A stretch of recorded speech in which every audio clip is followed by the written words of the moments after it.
coast of Florida have been working nonstop now for weeks to prepare and respond to Hurricane Helene, and then now to prepare and respond to this new major hurricane. The common virtue has been dedication. Dedication to the task at hand, dedication to responding to help our fellow Floridians in danger, and dedication to ensuring that Florida weathers this storm and emerges stronger on the other side. We are prepared and we will respond. I've spoken to the president. We remain in regular contact with FEMA, and we are marshaling all available resources to be able to prepare and respond to Hurricane Milton. I also want to thank the 20 other states who are assisting Florida ahead of the storm. This is just what we as Americans do. We've had opportunities to help other states in the past, including most recently in Western North Carolina, and I think it shows the spirit that these states are stepping up and providing really valued support. We still have a state of emergency for 51 Florida counties. Hurricane Milton is still a major, very strong hurricane. It's currently a Category 4 hurricane with maximum sustained winds of 155 miles per hour. That is just a whisker shy of a Category 5. And while there is the hope that it will weaken more before landfall, there is high confidence that this hurricane is going to pack a major, major punch and do an awful lot of damage.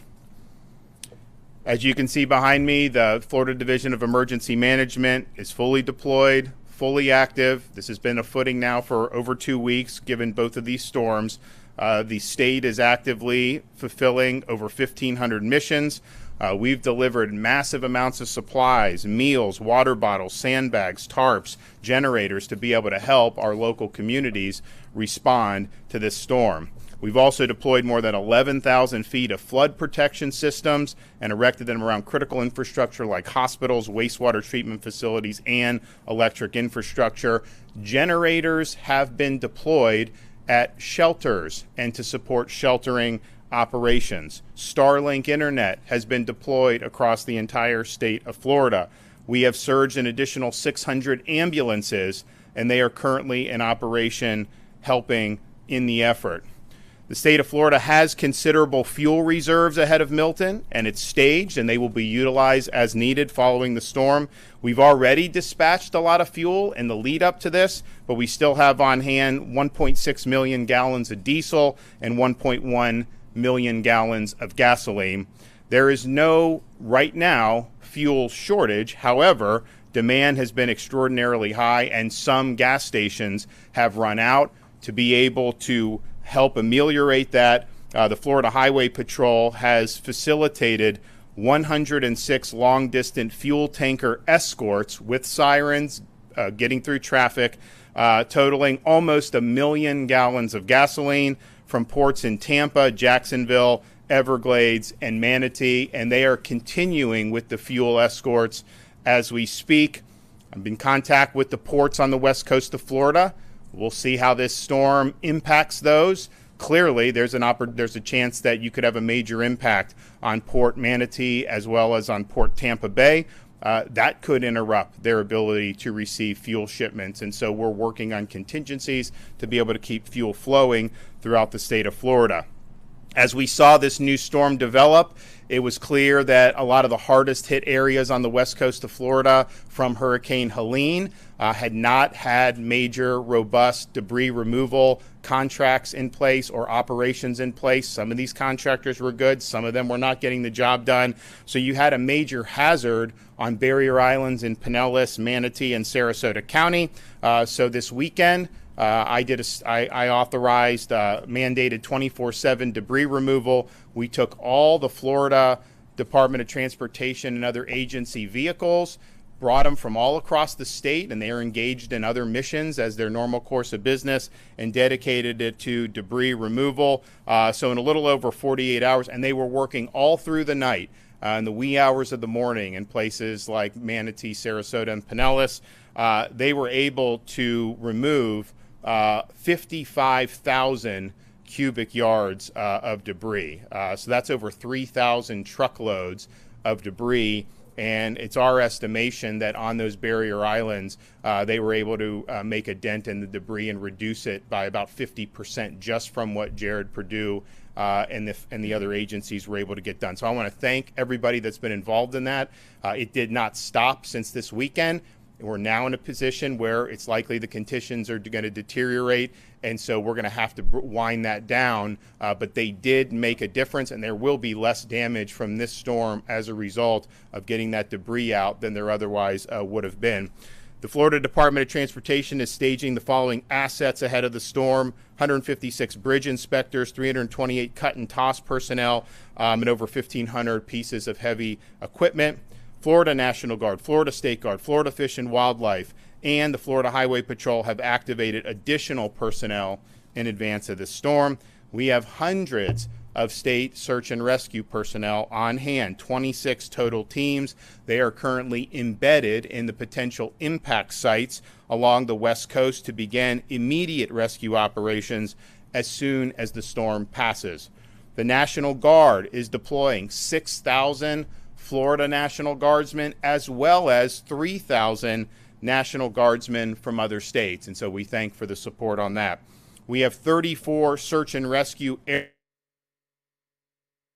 that have been brought in from other states. We have 500 tactical vehicles, including 180 high water vehicles, aerial, water, and ground National Guard search and rescue teams. This is the largest Florida National Guard search and rescue mobilization in the entire history of the state of Florida.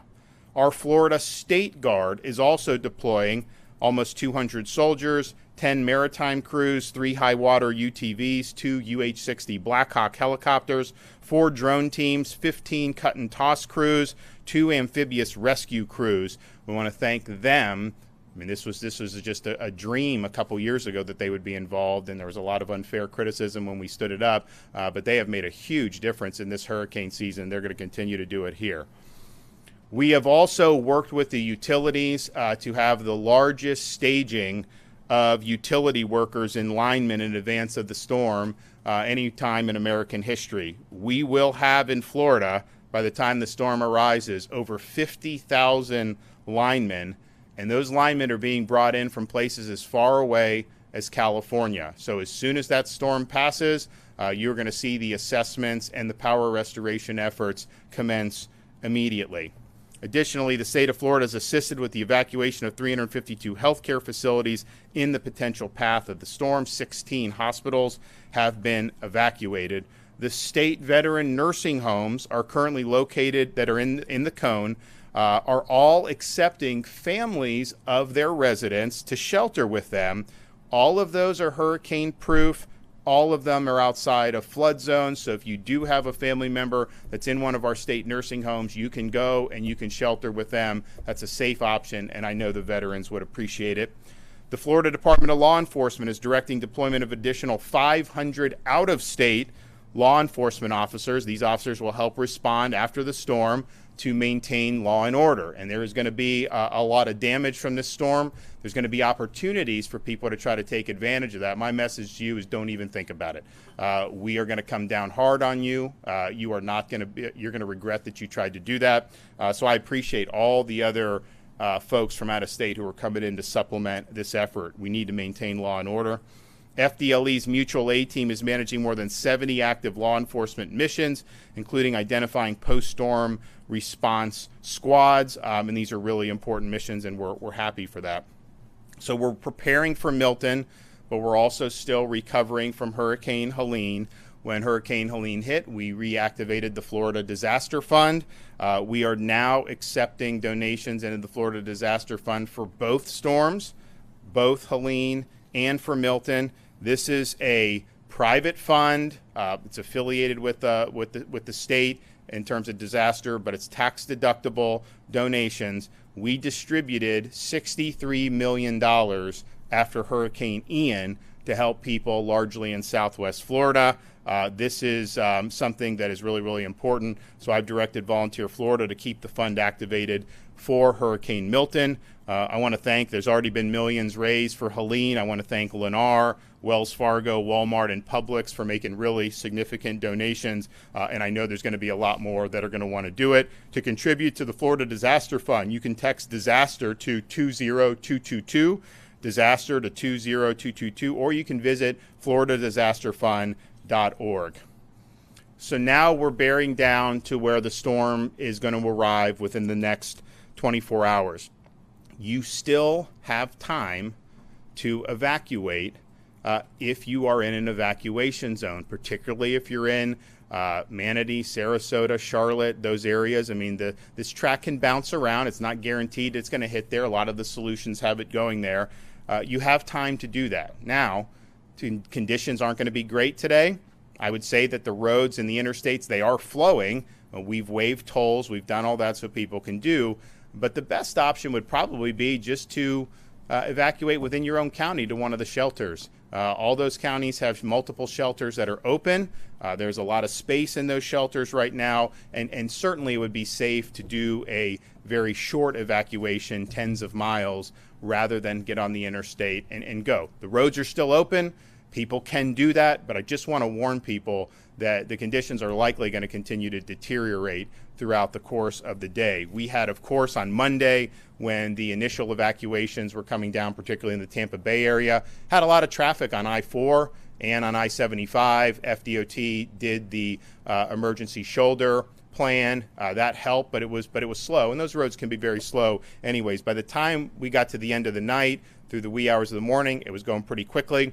Yesterday was not as bad on those roads as it was on Monday, but what we did see is Alligator Alley down in southern Florida was about 150% of its normal capacity, and I think that's because as people saw the storm potentially bending a little further south, I think a lot of people in Southwest Florida decided to evacuate across the state, and so that's that.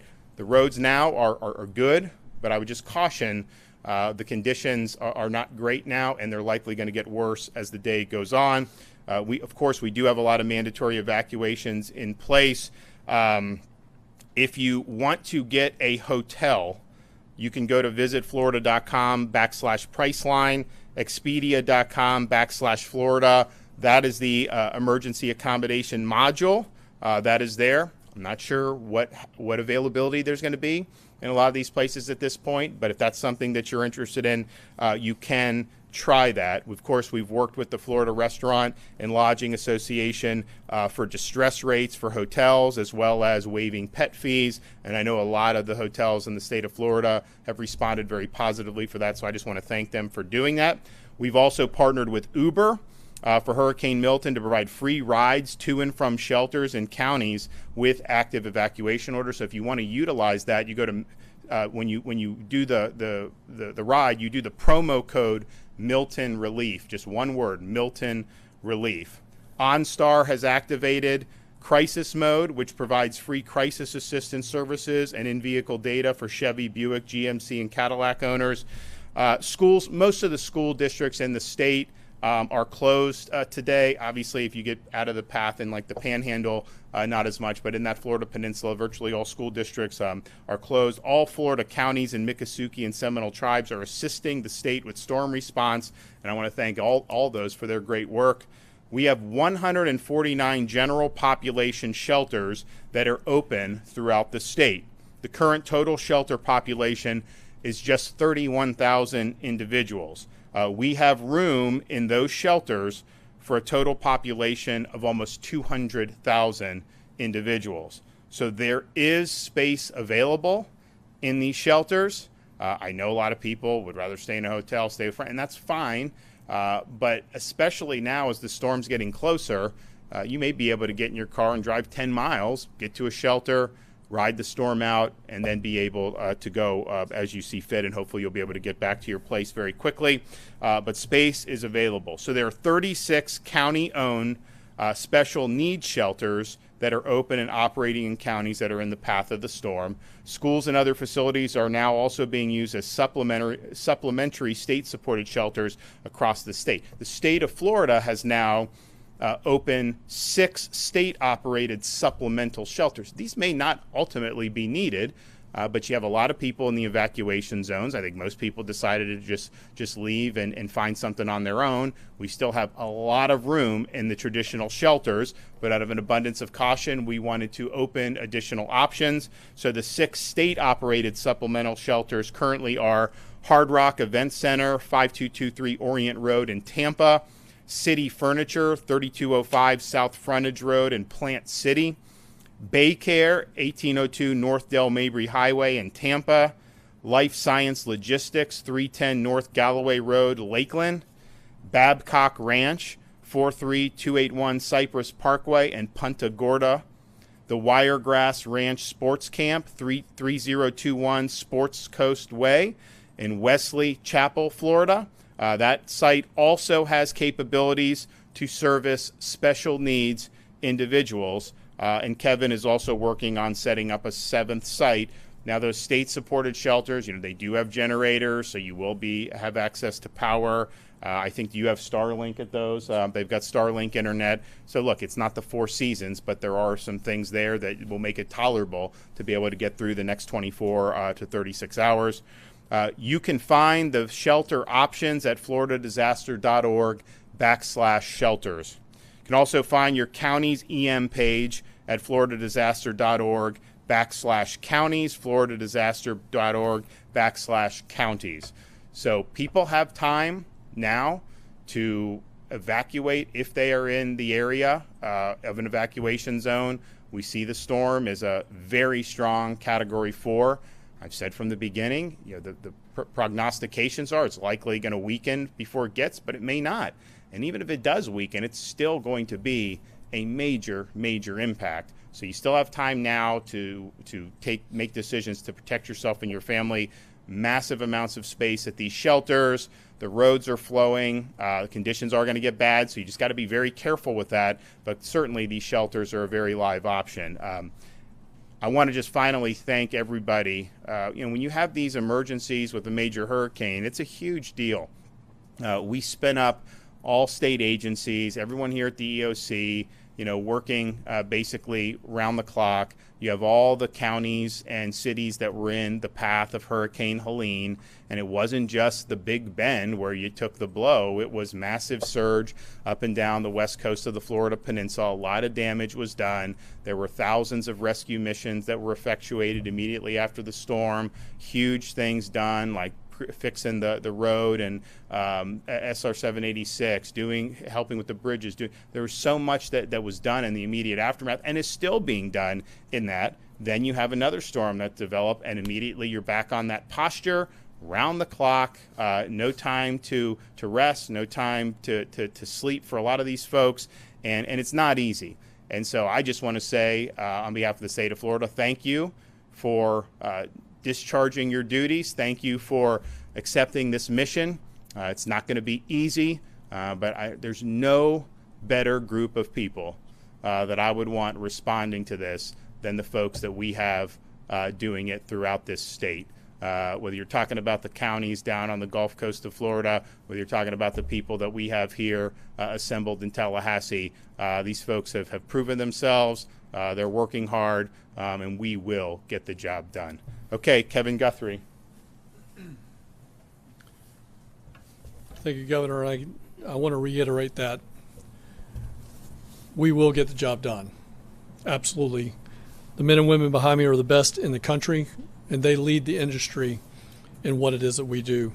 The men that are standing behind me and the men and women that are state agency heads, everybody has checked their ego at the door, and all it is about teamwork right now.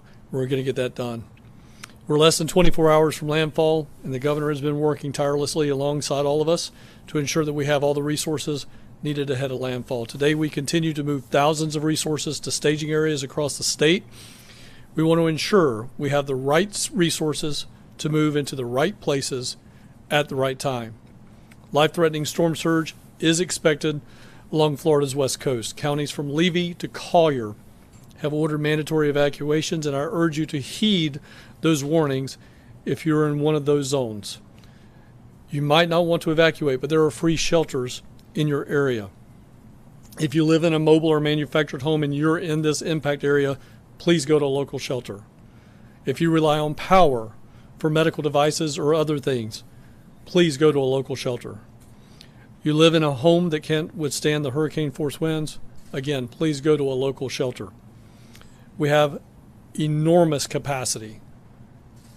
We're about 31,000 sheltered last night. We had the ability to do well over 200,000 in the impact area. If you're making a decision, you say, oh, it's too late, there's not enough room for me, there is room. Please come. Your home and belongings can be replaced, but you cannot. You can find a list of all shelters, including our state-run shelters that the governor just mentioned, by visiting floridadisaster.org/shelters. We also have options to assist residents with evacuating. We still are running our shuttle service. You could also go to floridadisaster.org for updates on that 1-800 number. That number is 1-800-729-3413. Again, that's 1-800-729-3413. We've also partnered with Uber, and you can call them and put in the discount code of Milton Relief.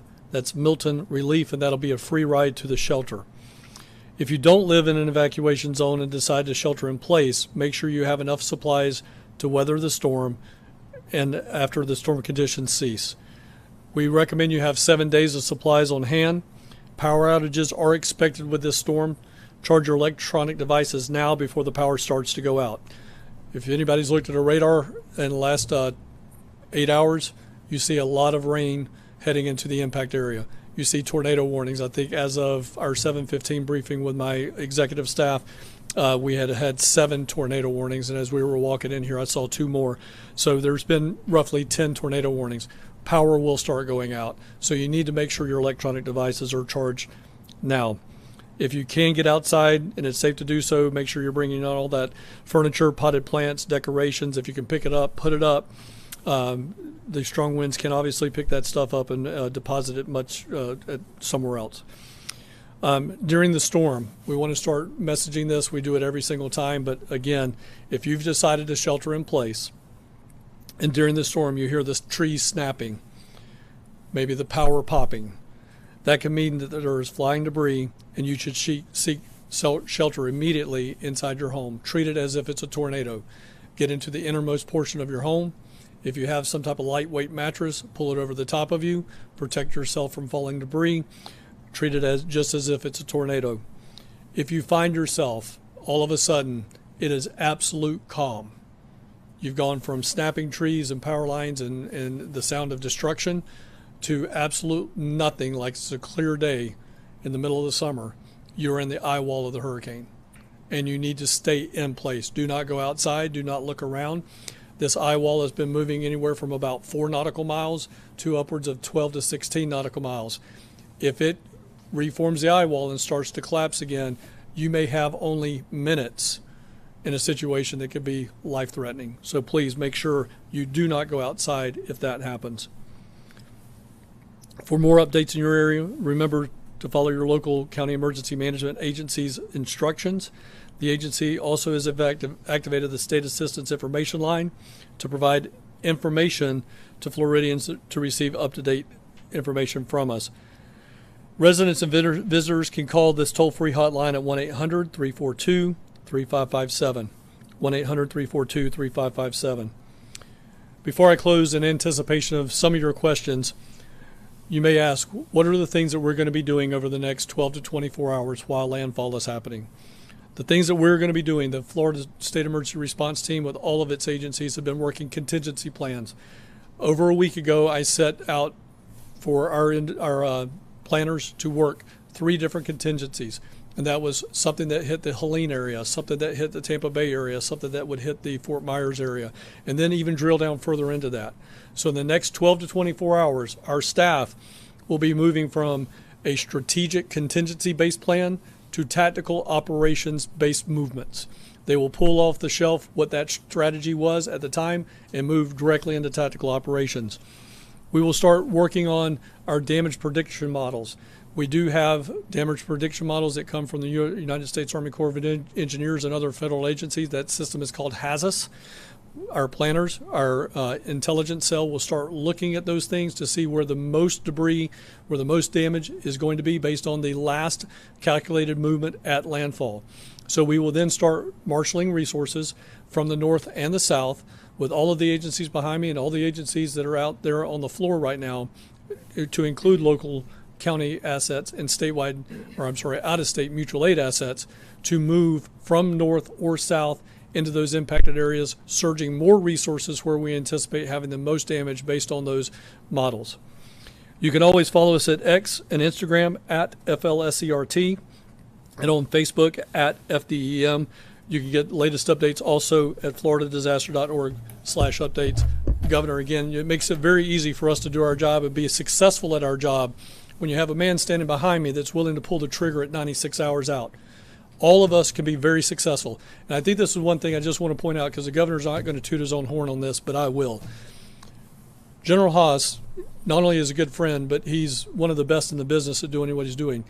But he can only move as fast as he can call up his soldiers. That takes 72 hours to do that. When the governor gives us 96, the last 3 storms we have marshaled the full depth and breadth of the Florida National Guard before landfall. And that never happened before this governor took office. Governor, thank you. Yep, thank you, Governor, for your leadership, and good morning. I want to reemphasize at FDOT, we are committed, we are determined, and we are resolute, and we are ready to respond to this storm. We took the governor's direction very seriously with the debris mission. Remove as much debris as humanly possible in the barrier islands before Hurricane Milton makes landfall. We mobilized every available state asset along with some of our contractors and have been working around the clock. I want to say thank you to our dedicated FDOT team members down in the Tampa and Southwest Florida regions. They have been working around the clock.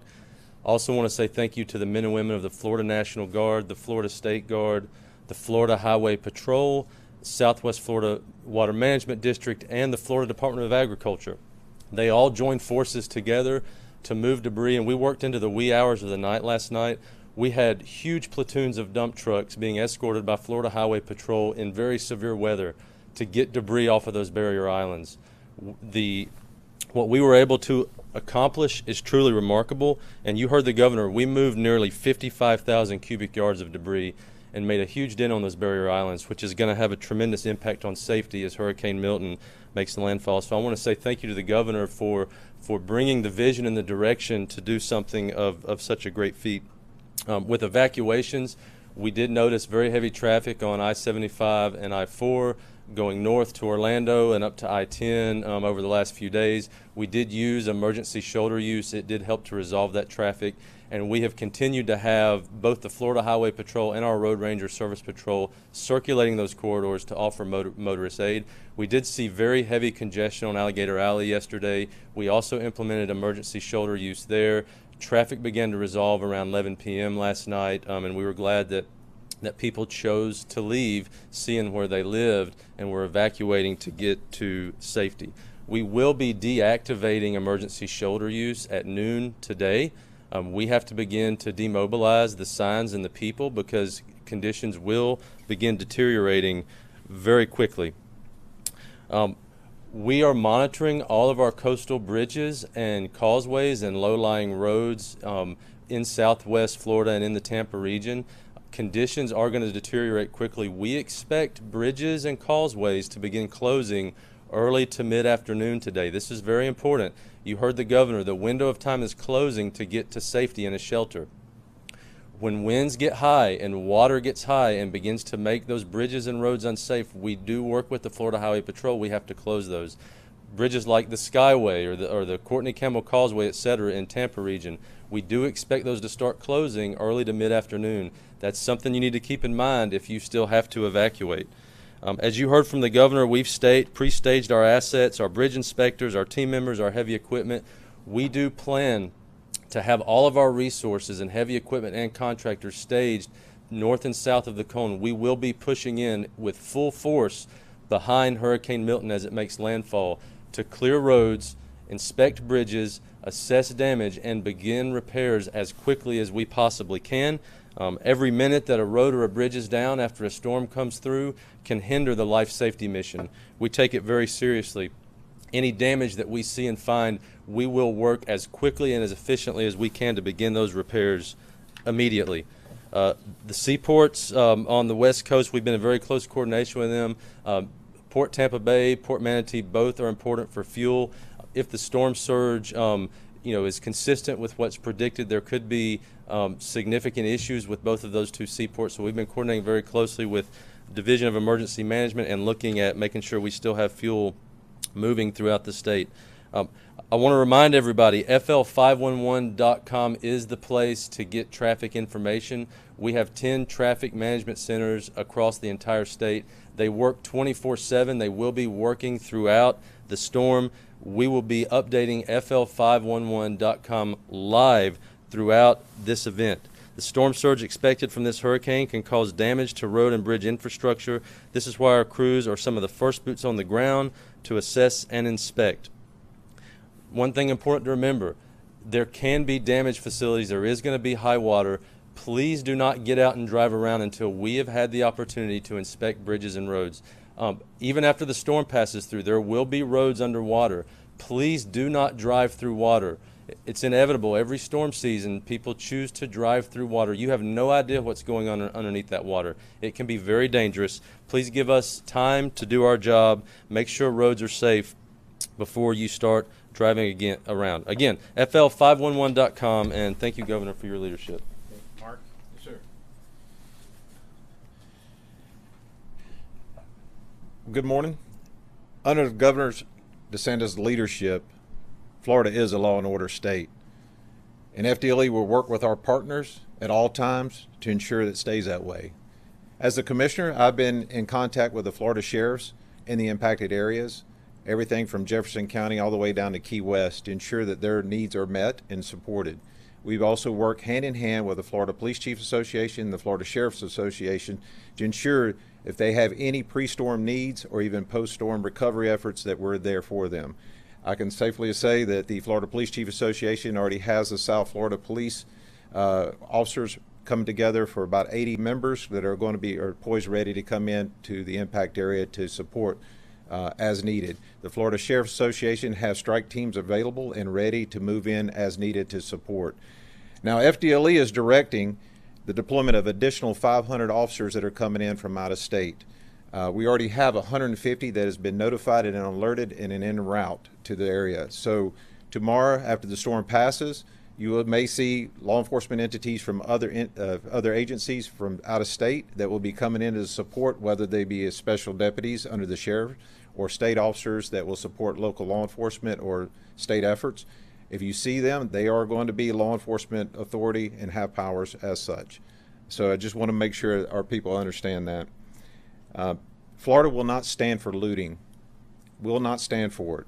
We will come after you, and we're not going to stop if anyone takes advantage of any of our citizens or visitors in this time of need. So pay attention to that. If you have anybody or anything that you may see that's going wrong, contact your local law enforcement. We're there to support them, and we will be there on top to take care of that. Now, FDLE special agents and law enforcement analysts have been steadfast all the way through Hurricane Helena, and also will continue on past Hurricane Milton to give you that great support. Our mutual aid team at FDLE has already been managing numerous law enforcement missions, and such as identifying post-storm response squads, establishing base camps for first responders, and conducting security missions. Now, in addition, FDLE has nearly 200 analysts that are on standby for reunification efforts for Florida. Law enforcement officers and offices for sheriffs and police departments to help you if you're missing your loved ones. We're here to help and try to find them. FDLE Sworn Training Unit CUT team is standing ready to go out and support any first responder that may have damage to their house, so that way these teams come in and get them back ready, and so that way they can go out and support their community so they're not worried about stuff that's happening at their house. Now, FDLE law enforcement strike teams are coming from Pensacola and Miami into the area. These strike teams will be able to do everything from violent crime investigations to patrol operation and security details. FDLE special agents are activated, all of them are activated to deploy in the impact area as needed. Now, in any type of event, comms is one of the biggest issues. And FDLE Communications Strike Team is already at the ready, working with ESF2 here at the Florida State EOC to ensure that agencies that lose their 911 communication, internet or radio communications, we're there to help them and get them back up and operational as fast as possible. In addition, our FDLE aviation assets are also pre-positioned to conduct overwatch missions for patrol officers and sheriff's officers and departments as needed on request. And I'll echo what Kevin said. Because of Governor DeSantis, we are ready. And thank you again, sir, for your support. And Florida could not be in better hands. Thank you, Governor. Good morning, fellow Floridians. It is an honor to, on behalf of the Florida Highway Patrol, to serve Governor DeSantis and his administration and also serve the great people of the state of Florida. Just a brief update on our operations at the Florida Highway Patrol. We have pre-staged high water rescue vehicles in preparation for landfall. FHP is conducting proactive patrols of evacuated communities to suppress criminal activity. As the governor spoke about, we have been laser focused on ensuring that our roadways are open so that we can conduct escorts of fuel trucks to gas stations that are in need of fuel, as we are still doing those missions in this moment. But as the ports on the land side closed down for the hurricane, we are still engaged in transports of ambulances, ambulance companies, first responders, and other elements that need to be where they need to be at a certain time before landfall is made by the hurricane. If you are an ambulance company or if you are a healthcare facility that needs the services of the Florida Highway Patrol for the purposes of getting through congested areas, we would encourage you to dial star FHP, and we will make our best efforts to make sure that you get where you need to go in due time. We are currently also supporting the Department of Juvenile Justice by evacuating juveniles in secure residence facilities, and we are helping to relocate military families from the affected areas. We continue to provide law enforcement services in conjunction with our partners at FDLE to areas in the state that were affected by Hurricane Helene, specifically Keaton Beach, Steinhatchee, and Deacle Beach. As of today, all FHP troops and all 2,000 state troopers are activated on an Alpha Bravo shift, and that includes an additional 300 auxiliary state troopers. We are all in, full force, 24/7 from here on out. Now, I want to talk briefly about after the storm passes and makes landfall, and then we come in behind, you're going to see a lot of first responder personnel. You're going to see law enforcement. You're going to see the National Guard. You're going to see the State Guard, out-of-state law enforcement officers. At the direction of Governor DeSantis, we have 500 out-of-state law enforcement officers that are going to complement and supplement our response. And we appreciate FDLE's leadership on that. You're going to see DOT personnel.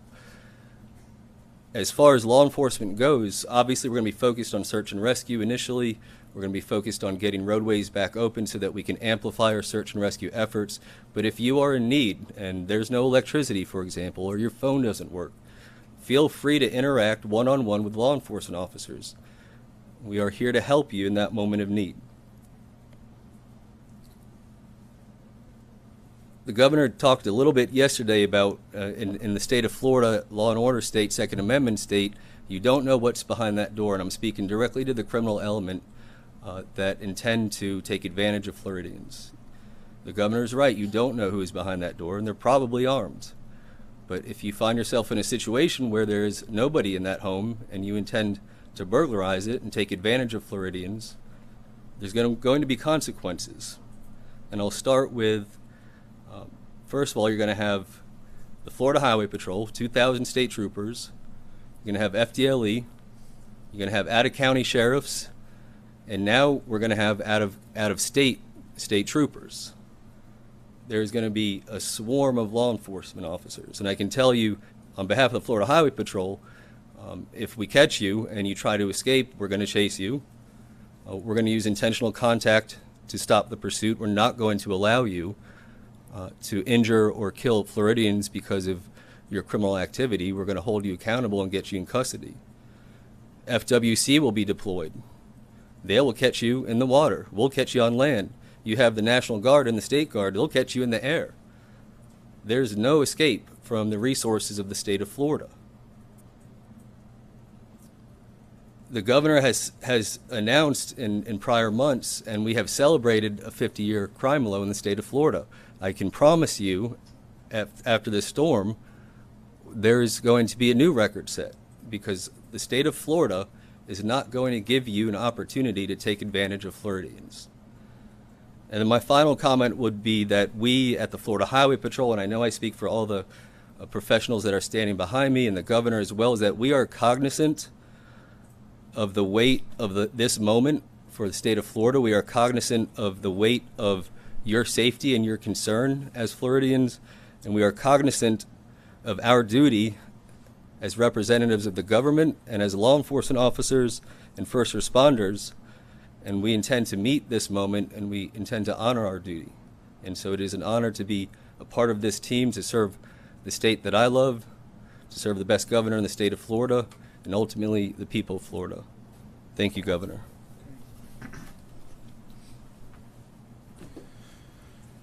So we're bracing. We know we're going to get hit later tonight or early tomorrow morning. It is going to bring a lot of ferocity. It's going to bring a lot of hazards, a lot of damage. You still have time to make the decision to ensure your safety. You do not have to get on the interstate and drive to Georgia. You don't have to drive to Pensacola. You can go to a local shelter, which would be likely tens of miles away. We also have now these state shelters. There's massive, massive amounts of room in all of those shelters. You ride it out for a night. The storm's likely going to be gone on the east coast of Florida by tomorrow afternoon. You're going to obviously have first responders and everyone on the scene immediately and doing what they can. But you're going to be able to get back. You're going to be able to resume your life. But just make sure that you're putting yourself in a situation where you can safely weather this storm. So you still have time. Time is running out. But if you make that decision now, I think you'll be glad you did. Yep. A lot of people are choosing to stay in Sarasota, Charlotte County. What's your message to those people that are choosing to stay in their homes? Well, if you're not in an evacuation zone, I would imagine, because there's a lot of population in some of those areas, like Kevin said, if you're going to hunker down like that, you're basically going to be, if you're not in a flood, you're basically going to be concerned about the wind. And this is a strong storm. So if you start to hear popping, if you start to hear trees snapping, you got to treat that like a tornado, and you got to hunker down because you're going to have debris, you're going to have trees, you're going to have things that could potentially fly around and cause a threat to your life. Now, if you are in an evacuation zone and you're in places like Sarasota or Charlotte, just know that if you get 10 feet of storm surge, you can't just hunker down with that. That is ultimately the surge. Mother Nature is going to win that fight. So I think it's hazardous to be staying, particularly on those barrier islands in Sarasota County, particularly on the barrier islands and other parts of coastal Charlotte County. And so if you're in an evacuation zone, you can just get up, go to one of the many shelters that are available. Maybe you have friends and family close by. Maybe you want to get on the interstate. I would say that's going to be a little dicey, but some people will want to do that. So you still have time to do it. But and we don't know, look, this track of this storm, where it hits, and is it landfall going to be at Sarasota? Is it going to be further north, further south? Just understand, if you're on the southern part of this storm, you are going to get storm surge. So maybe it doesn't hit Charlotte County, maybe it hits Sarasota. Man, you're going to get a lot of storm surge further down south. That's just the reality. I mean, it's churning massive amounts of water, and that water is going to come out. There may be parts where it sucks it out, depending on how the storm goes in northern side of the storm. That's possible. But man, if you're anywhere in the eye or south, for sure, you are going to get major storm surge. Any estimate on how many people have actually heeded the evacuation call? Sure. I mean, we've had way higher volumes on our state system than we normally do. I mean, it was on a Monday. I think I-75 was, 150% of what it really was, what it normally is. And that's not the best road anyways. I mean, you start getting close to Ocala, some of these places. I mean, you could just have standstill traffic there. I-4, same thing. Much more than we normally have. But I think anyone that's driven in Central Florida knows you get on I-4 near like Champions Gate in some of these places. That's part of the reason why we're doing Moving Florida Forward, doing all that. And like it needs to get done, and we're accelerating that. But there's bad traffic anyways, but there was a lot of people on the road. And then I think yesterday to see Alligator Alley at 150% of its normal, that's telling you that there are a lot of people that have done that. And we've stressing the availability of local shelters. Anytime you evacuate, there's going to be a certain amount of hazard for that because there's a lot of people on the road, especially if conditions start to get bad. The safest thing is drive that 10 miles, 15 miles, wherever, go to the shelter. But you don't have to do that. A lot of people haven't done that. I'm a little surprised at the number of the shelters. I thought it'd be a little bit higher. But I also think, if the storm wasn't going to hit till Wednesday night or Thursday morning, a lot of people wouldn't want to stay in a shelter Monday or Tuesday night. So I do think you're going to see the shelters. I think that number is going to go up today throughout all those counties that are in the eye of the storm. And, of course, we have the state shelters. That's up on the DEM website where you can see all those. Those are going to be, it's like big. Those are all thousands of people can fit in each one of those. And we thank, we've had businesses that have leased it out. I know we did Hard Rock. We've done a bunch of stuff. You're going to have internet, you're going to have a generator, there's going to be power. Again, it's not going to be the Four Seasons, but it is going to be something that's going to be tolerable for a night. And so if you're in a situation where you're just hoping that you don't get hit with massive storm surge, those are going to be really, really good options for you to do. So obviously the storm is very dangerous, and you've been pushing for evacuations and whatnot. There's also misinformation out there that I think even a member of your team has tried to dispel online. I know the FEMA administrator brought up other reports of misinformation. I just want to know your thoughts on it. What specific misinformation are you talking? There was one. There was one tweet that was telling people not to evacuate because there was some collusion between FEMA and a security team that wouldn't let people back into their homes. That was obviously. I know. Guys, listen. I think most people are wise to this. We live in an era where if you put out crap online, you can get a lot of people to share it, and you can monetize that. That's just the way it is. But if you're hearing something that's just outrageous, just know, in the state of Florida, none of that stuff would ever fly. So you don't have to worry about that. FEMA is not leading this show. We are leading this show here in the state of Florida. We're marshaling whatever assets are available to us. We're leveraging that. But certainly with people evacuating, in my executive order, I put in on Saturday that the default is you have a right to immediately return to your home following the storm. Now, there may be some circumstances that are not usual, but if a bridge is about to collapse, if there's real massive hazards, if there's active rescues going on, but the default is you get back. You can't just say, we're just going to keep people off for 48 hours because we think it'll be easier to clean up debris. No. This is your private property. This is your home. You have a right to go back. So that's in our executive order. That'll be something that we work towards to make sure that that's the case. It's important that people are able to get back. And I'd also note, we talk about the debris. You had all this debris, right? These contractors, some of them were doing a lousy job, others weren't. And we decided to take it on ourselves to go really surge people and supplement that. But by keeping the landfills open 24/7, there was a lot of private citizens that were going cleaning up debris, bringing them back. And these guys got like Ford F-250s. They're bringing them back to the landfill drop-in. That was a huge help.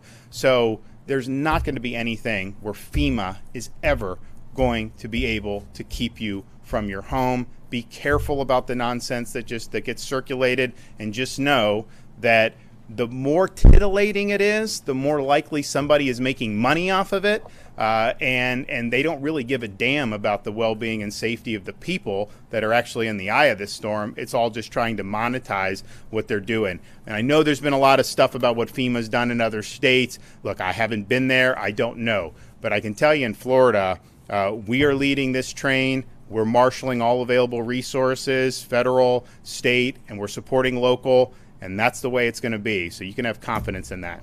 Yes, sir. It's coming up on 11 o'clock right now. Roads are passable and encouraging evacuation. Have you guys, based on the size of the storm and the speed it's moving, have you picked a time of when people should not hit the roads and when they should shelter in place? We haven't, because I think it just depends on where you are, what the conditions are. I would say that the conditions are going to get worse throughout the rest of today.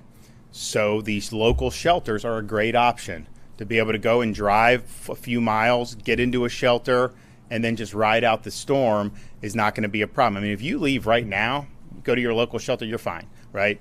If you leave right now and you get on the interstate and you want to drive to Pensacola, look, just know that you're going to start to see some hazards. We do have fatalities on the roads with almost every storm. So the risk that you're assuming is a lot higher than if you just go to a local shelter. So I wouldn't want to say there's like a hard and fast time where you just can't.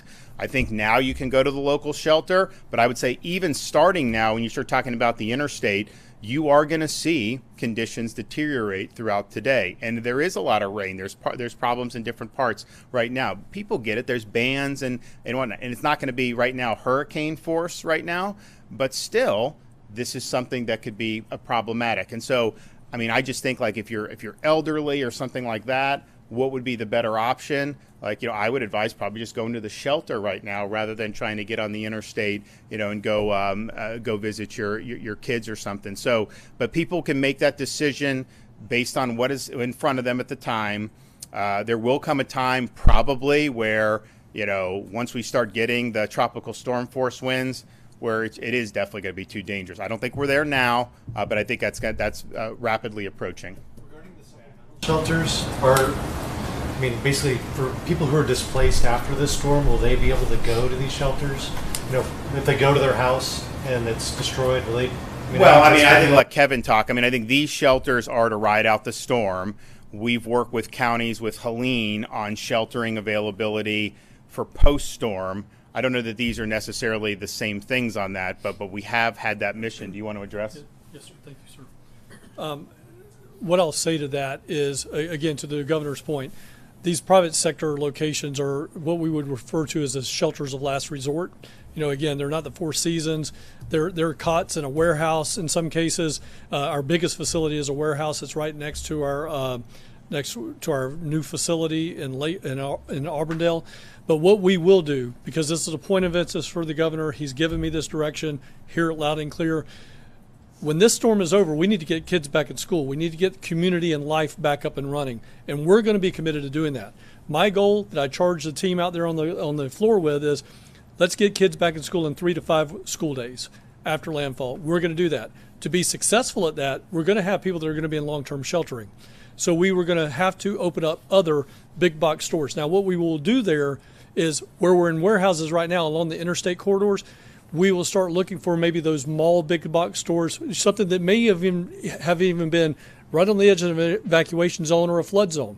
For example, there's a really good place, Gulf Square Mall in Pasco County, Hudson. That is in an evacuation zone. That is in a flood zone. We would never go there to put people in harm's way. But after the fact, that might be a very good place to go and open a recovery shelter while we get kids back at school. Thank you. Yesterday it was said that the state will ask FEMA for a waiver allowing more contractors out of state to come to Florida. Has FEMA responded to that? Don't believe so, have they? No, sir. We're still working with that, putting that on a letter. We got 3 options. We're just trying to get the best option that's going to have the path of least resistance. Great. Related to the schools part of that, to kind of what Director Guthrie was talking about, I believe after Ian, there was a situation where some of the schools were just too damaged to actually have kids back in there. Is that something you just have to wait and see where the storm hits? And just that'll be that. We'll assess that at the time. I know, like on Sanibel, for example, those kids went to different school at that point across the bridge. It's a lot easier when we fixed the Sanibel Causeway, so they were able to do that. That may happen here. We'll see, but that'll likely be driven by the school districts make a decision, and then we'll be able to offer probably some support for that through our Department of Education. But these are things that are live possibilities. A storm of this magnitude, you are going to have some of these the schools that could be damaged. Now, I would say most of the schools that are not like on barrier islands, these are good structures mostly, and that's why we use them for shelters. So I would imagine you'll see some damage inland, but probably not to the extent that we saw on the barrier islands after Ian. On these barrier islands at the schools, they're kind of in the similar spot. It's a big storm, and you could have some damage, and it may not be as simple as just being able to get people back in after 3 days. Okay. basically the people who are staying behind. I know police are going door to door in some places. Are you guys being told who these people are and their locations, and are you? That's a local thing. I know the sheriffs and the first responders on the county basis, they're doing that. What I've always said is, you are being warned on this. You've seen, I mean, just think about Helene on these Gulf Coast in central Florida. It was 100 miles away, and you still had feet of storm surge where there were fatalities as a result of that.